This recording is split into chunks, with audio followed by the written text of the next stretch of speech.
Today was the first day we could wear shells, or not could, it's just the way we do it. 2 days acclimation in shorts and helmets, and, one day in spider pads and, shells, and then, Friday we'll go in pads.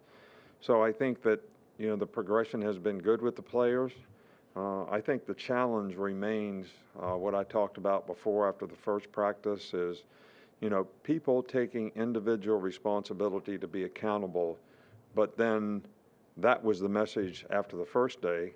All right, but then the challenge is how do you sustain that? How do you do that day in and day out? How do you do that when you start to get tired and sore? How do you do that when things get more difficult? There's a lot more assignments, a lot more things to think about, a lot more adjustments to be made, so that you really have to stay focused and stay zeroed in on, giving effort, playing with good intangibles, being disciplined, doing your job. Everybody being responsible for and accountable individually to do what they're supposed to do to make this team what this team is able to be. So that's the challenge now is, can you do that on a consistent basis? And, I think this team needs to mature in a lot of ways when it comes to that. And, it's a work in progress to develop leadership. It's a work in progress to develop togetherness. And I think this team will learn from the mistakes that they make as they go through, and leadership will emerge, and, we'll be better off for it. So, we're excited about the young players that we have here. Having these 15 guys here and be able to coach these guys, I think is, really a good thing for our team. We're certainly looking forward to the other young players that will come in, in summertime. But these guys being here every day has been, a real asset for them in terms of them being able to gain knowledge and experience in terms of what they do and how they're doing it. So it's really good. I'm pleased that we made the progress that we made. Certainly not satisfied with where we are. We got a long way to go, but we're looking forward to it. And, look, I think you all saw the statement that Jay Graham, put out. Look, we Jay made a decision to do what he did, and we're going to support him every way that we can. And we certainly wish him and his family the very best for what they do.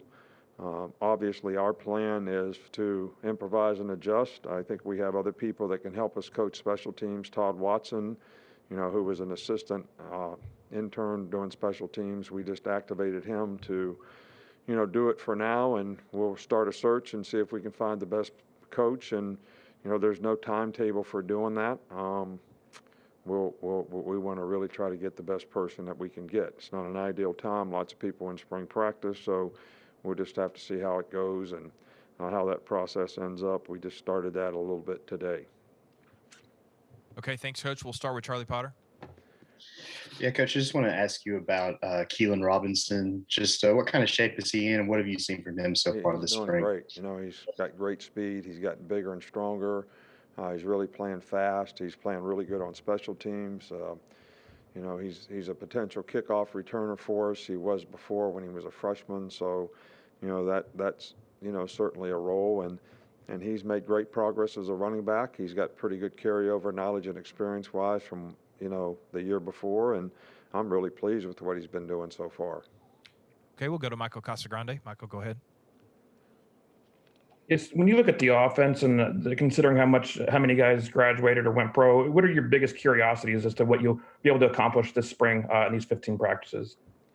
Well, I just think we really got to focus on, how do we improve and develop the players that we have.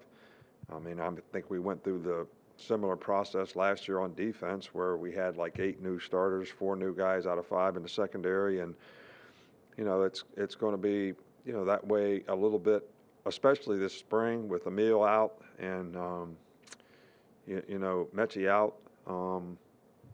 So those are 2 significant returners that really won't be there. So Evan Neal is the only starter in the offensive line. We really feel like we got a pretty good group of running backs. This is going to be great for them to get a lot of experience. It's going to be great for the young guys to get a lot of experience at receiver. So we're just going to try to develop these guys one day at a time. We've got 3 quarterbacks in the program. You know, Bryce is probably a little ahead of everybody else because he got a lot of reps last year, even though he didn't get to play that much. He got a lot of reps in practice. There's a lot of good carryover for him. I think he's very confident, and he's done a really good job of preparing so far. So the other 2 guys, they're working, they're making improvement. So we're just really focused on improvement, you know, not really the outcome. Certainly, what do we have to do with all these players to get the outcome that we want? And, you know, it's going to be a work in progress, no doubt, but that's why we're practicing. We'll go to Aaron Suttles. In your view, what does it say about the competitive character of Brian Robinson that he not only stuck around the program for as long as he did, but chose to come back for another year? Well, I think it's really says a lot about his maturity and understanding that, you know, if he came back, he would have a more significant role, get to play more, get to show people, you know, what he's really capable of and what he can do. When he did play last year, he played extremely well for us. I was really pleased. He just didn't play that much. And it really wasn't his fault. You know, Najee was one of those kind of guys that, you know, the more he played, the more he ran the ball, the better he got. So he really wasn't one of those guys that you wanted to take in and out of the game all the time. You know, he's just would get on a roll, and I think that probably affected B-Rob's playing time a little bit, but it wasn't his fault.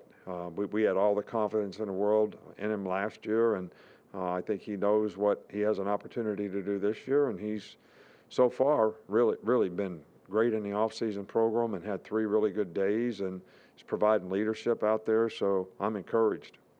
We have time for 2 more. We'll go to Tony Sukalis.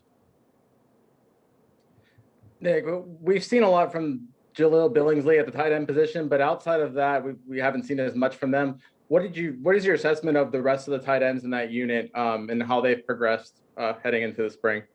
Well, you know, I mean, it's really too early to really tell, you know, that much about that many guys. You know, Robbie Oots has got a pulled hamstring. You know, the other freshman tight end is, you know, coming off an ACL, so he's still sort of rehabbing and not 100%, but doing a really good job. You know, Major Tennyson has been hurt, so he's limited in practice. So Latu has done a really good job so far. He's really showing some maturity and done a really good job. Jaleel has done a good job. You know, we play Kendall at offensive line and tight end both in practice. So, you know, he was very effective as a blocker, you know, last year, which I think gives us another option at least at that position. So it's been really not enough information to really evaluate anyone to this point. And really the most important thing is just taking these guys from where they are and getting them to improve, grow knowledge and experience and understanding so that they can play fast and get better.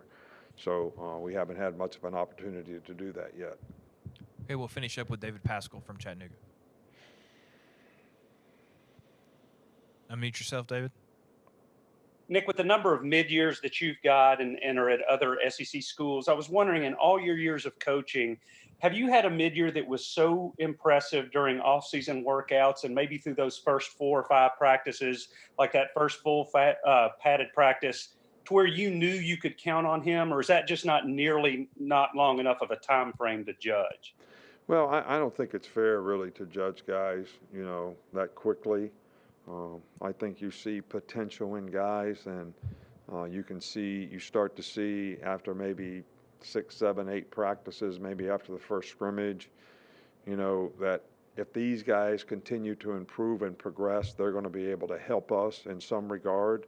You may even be able to see that, you know, the guy's got a chance to be a potential starter, you know, at some position. But it's not that they're a starter at that point. You just see that they have the ability, if they progress, to be able to do that.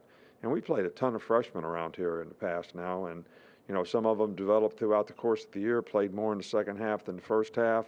But if they can help us win and they can make a contribution to the team, we play them.